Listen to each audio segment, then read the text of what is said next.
Sebelum lanjut video ini, jangan lupa subscribe ya guys. Halo pecinta ondel-ondel, sobat ondel-ondel semuanya, kembali lagi di channel Papi Indul.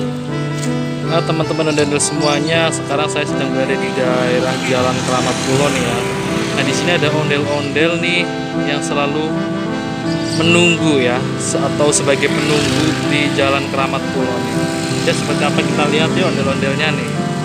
Ondel-ondel penunggu Jalan Keramat Kulon. Tuh, kan? Ondel-ondelnya nggak pernah berpindah tempat ya, selalu ada di daerah Jalan Keramat Kulon ini nih sebagai penunggu di sini tuh.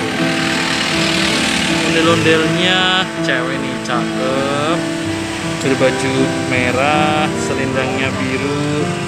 Ini juga ada yang warna hijau juga nih ya. Wah, tapi nggak ada rambutnya nih, man. Rambutnya botak. Oh, dari dekat tuh rambutnya botak tuh. Coba kita lihat mukanya tuh seperti apa nih.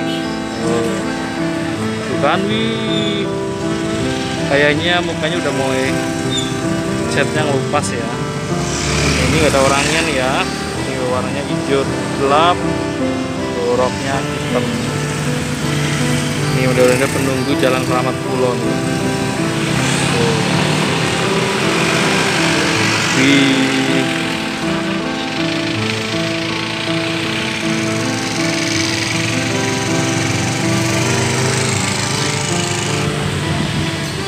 Ini kalau dari Jawa nih guys ya, model-model penunggu Keramat Pulau.